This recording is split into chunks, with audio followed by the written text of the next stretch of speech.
Hey everyone, so in this video we're going to be talking about families on the periodic table, and that will help us answer the question of how the valence electrons affect the properties of different elements.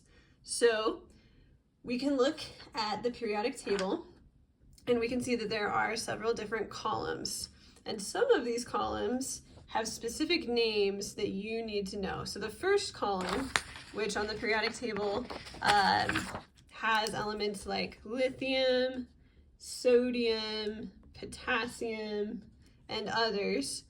This column is called the alkali metals. Hydrogen is not a metal, so it doesn't actually fall under this category, but everything underneath it does. So this is the alkali metals. The column next to it, which has things like beryllium, magnesium, calcium, this column is called the alkaline earth metals.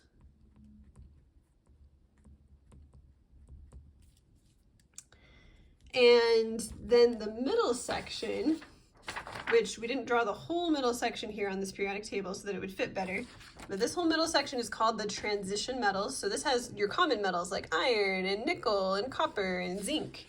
So we're just gonna draw like a little bracket here. This is the transition metals.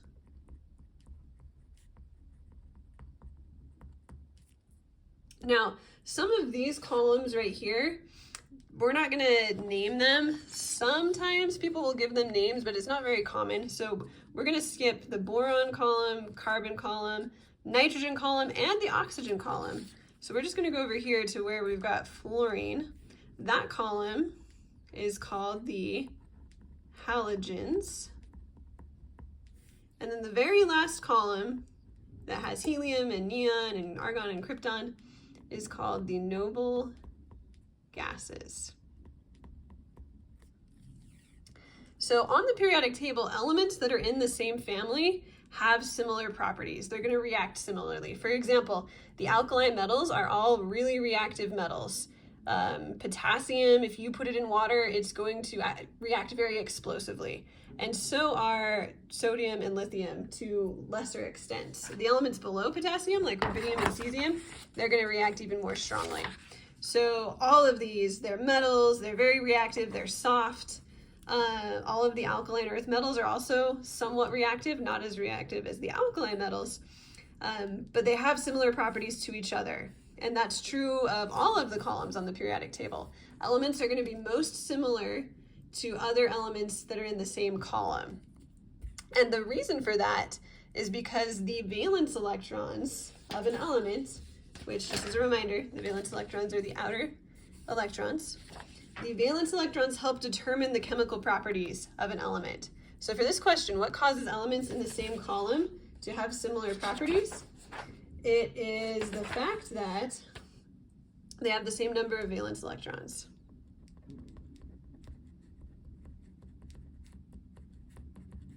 So we'll write an explanation of that.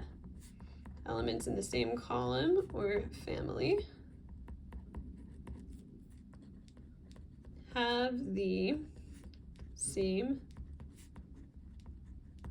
number of valence electrons, causing them to have similar chemical properties.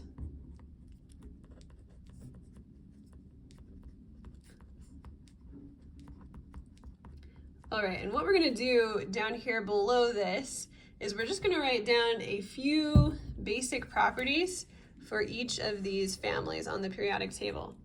So the alkali metals are soft, very reactive metals.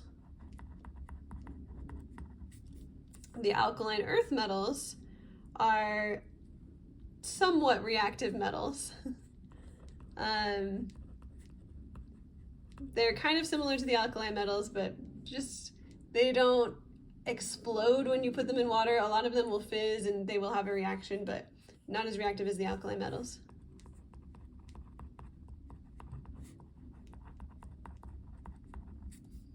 The transition metals are much less reactive overall. They can still react with things, they can still get corroded and they can rust, but they're much less reactive than the alkali metals and the alkaline earth metals.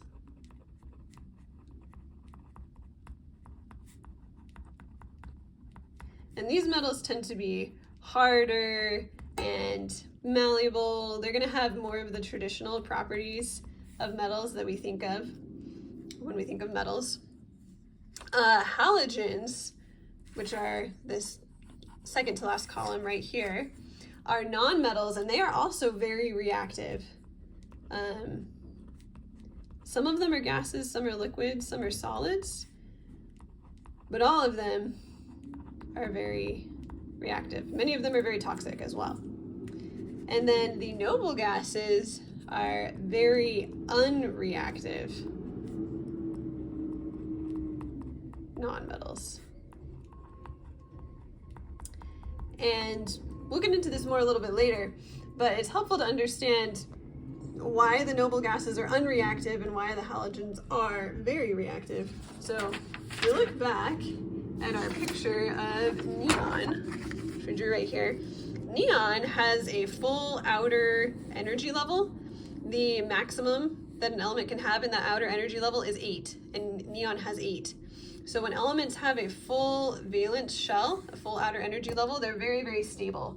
So all of the elements in the noble gases column, they are very stable. They have a full outer energy level.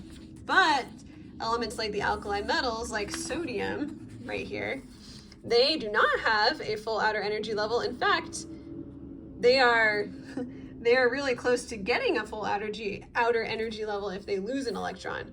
So the alkali metals are desperate to lose this one valence electron. That makes them really reactive. The halogens are really reactive because they have 7 valence electrons. If we look at our pattern that we made, the halogens have 7 valence electrons. They just need 1 more to become stable. So they are desperate to gain an electron, and that makes them very reactive. So the halogens will react by stealing electrons from other elements. The alkali metals will react by giving electrons to other elements. Both of those things cause very explosive, very dangerous reactions. So those are the families of the periodic table.